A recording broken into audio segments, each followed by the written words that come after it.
भगवते वासुदेवाय। ओम नमो भगवते वासुदेवाय।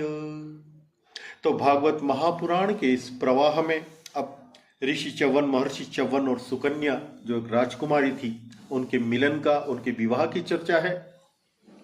सुखदेव जी कहते हैं परीक्षित मनु के पुत्र थे, उनका नाम था शर्याति। ये राजा शर्याति वेदों के बहुत निष्ठावान विद्वान थे, वेदों का बहुत उनको ज्ञान था। उनकी एक कन्या थी, उनकी एक पुत्री थी, कमल लोचना कन्या, बहुत सुंदर, कमल के समान जिसके नेत्र थे। उस कन्या का नाम था सुकन्या। कितना प्यारा नाम है, सुकन्या। एक दिन राजा शर्याति अपनी कन्या के साथ वन में घूमते घूमते, अब इतने बड़े राजा हैं लेकिन देखिए कितना अपना अब कर्तव्य निभा रहे हैं। कन्या है, उसका मनोरंजन के लिए, उसका अच्छा लगे, उत्साहित हो, उसके लिए उसको वन घुमाने के लिए ले जाते हैं। तो वन में घुमाने के लिए जाते हैं, साथ में उस सुकन्या की बहुत सी प्रिय सखियां भी रहती है, सहेलियां। वहां पे वो च्यवन ऋषि के आश्रम पे पहुंचते हैं और च्यवन ऋषि के उसी आश्रम के एक कोने में, जंगल में, च्यवन ऋषि बहुत कठोर तपस्या में लीन है। इतने वर्षों से वो तपस्या कर रहे हैं कि उनके ऊपर मिट्टी जम जाती है, मिट्टी की बाम्बी बन जाती है, एक प्रकार से दीमक वो बना देती है। और सुकन्या अपनी सखियों के साथ वन में घूम फिर कर वृक्षों का सौंदर्य देख रही है, लता पता का, फल फूल से वृक्ष, वो नदी, झरने वगैरह, बड़ा प्यारा उसको, सुकन्या को लग रहा, उत्साहित हो रही है वो। और यही तो राजा शर्याति चाहते थे कि मेरी सुपुत्री का मन बहले, इसीलिए आए थे। और पहले राजा महाराजा जब जाते थे ऐसे वन विहार के लिए, तो उनके साथ बहुत से रसोइये जाते थे, सैनिक जाते थे, बहुत एक पिकनिक जैसा माहौल रहता था। तो यहां भी सब गए। उधर जो कन्या है वो घूमते फिरते वन की सौंदर्य को देखते देखते एक जगह जाती है, तो वो जो बाम्बी है जिसमें ऋषि तपस्या कर रहे हैं, बाहर से शरीर नहीं दिख रहा है, उसमें से दो छेदों में दो कुछ चीज चमकती दिखती, जुगनी जैसी। तो एक नुकीली लकड़ी से वो फोड़ देती है, तो वास्तव में ऋषि च्यवन की आंखें थी। खून बहने लगता है।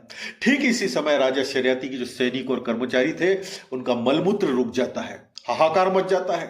राजा अपने सैनिकों से पूछते हैं कि किसी ने च्यवन ऋषि के इस आश्रम पे कोई अनर्थ काम तो नहीं किया, कोई ऐसा तो नहीं किया, वैसा तो नहीं किया। तमाम अंदाज लगाते हैं।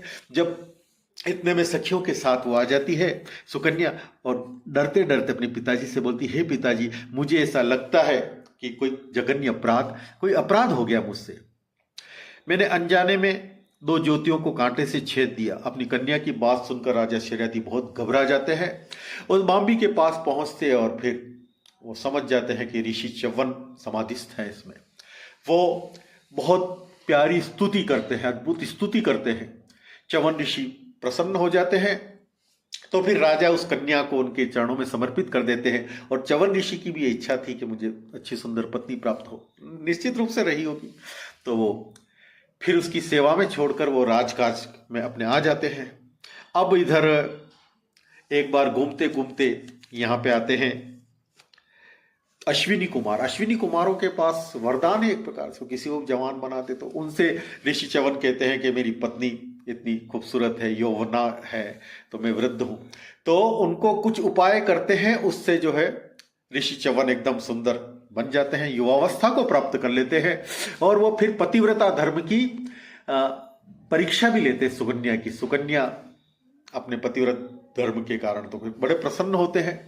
और इतने में फिर राजा जो है एक प्रकार से वो अचानक यज्ञ करने का सोचते हैं। राजा शर्याति इस कन्या के पिता वन में आते हैं, वहां पे देखते हैं कि मेरी कन्या तो किसी सुंदर युवक के पास बैठती, उसको बड़ा वो डांटते फटकारते हैं कि तू जो है ऐसे किसके पास बैठी है, ऋषि च्यवन को धोखा दे दिया है।